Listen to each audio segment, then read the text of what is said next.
Now I'd like to turn to 1 John again and look at three different forms that the New Testament reveals Antichrist. We'll look first of all in 1 John chapter 2, beginning at verse 18. We've already looked at that verse, but we'll look at it again. 1 John 2:18. Little children, it is the last hour. And as you've heard that the Antichrist is coming, even now many Antichrists have come, by which we know that it is the last hour. So there is Antichrist, or the Antichrist, one specific individual who's going to emerge at the climax of human history, but there are also many Antichrists. And then if you turn to 1 John chapter 4, read just the first 3 verses. Beloved, do not believe every spirit, but test the spirits. How important that is for us today. Test the spirits. Don't believe every prophecy. Don't believe every revelation. Don't believe every book you read.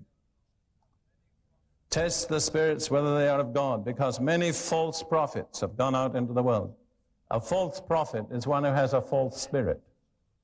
He's not just speaking out of his own mind, but there's a spirit of error in him which directs what he says. By this you know the Spirit of God. Every spirit that confesses that Jesus Christ has come in the flesh is of God. That's one supreme test of what kind of spirit you're dealing with. You may be dealing actually with a demon in a person, or you may be dealing with a doctrine. And if the doctrine does not clearly acknowledge that Jesus, the Messiah, has come in the flesh, it's not from God. And then it goes on, and every spirit that does not confess Jesus, or a longer version says does not confess that Jesus, the Messiah, has come in the flesh, is not of God. And this is that spirit of the Antichrist, which you've heard was coming and is now already in the world. There we have the spirit of Antichrist. So we have altogether 3 forms.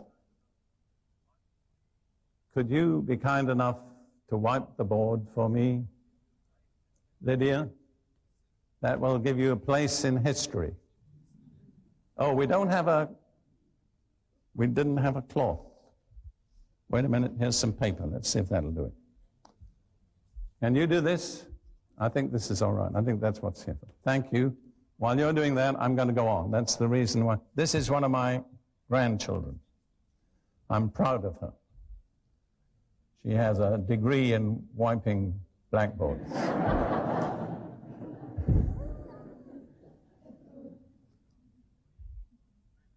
So we've got the 3 manifestations. Antichrists, plural, many of them.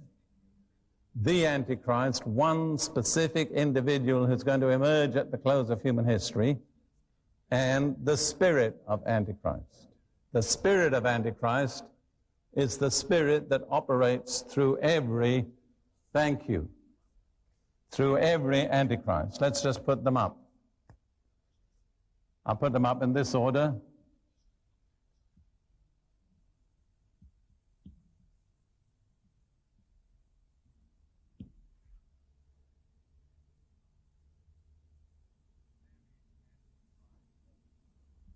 Many Antichrists and the spirit of Antichrist. So every Antichrist is under the control of the spirit of Antichrist. But the ultimate final version, as I understand it, has not yet appeared. My conviction is that he could easily appear before the end of this millennium. In fact, I think it's probable that he will. That's my personal opinion. the spirit of Antichrist. So we have to determine what we're dealing with. You see that example that I gave you of the professing Christian church where they didn't want to hear any talk about Jesus. That was the spirit of Antichrist at work in that church. And I would say, if you take the Western world, let's leave out the third world, probably that spirit is at work in at least 50% of professing Christian churches. So it's not something theoretical that's for the next millennium. Now, that's my personal estimate. And I travel widely, many different countries, people from many different racial and denominational backgrounds. And it's not so much that I'm in that kind of church very often, but I meet people who tell me what's going on in their churches.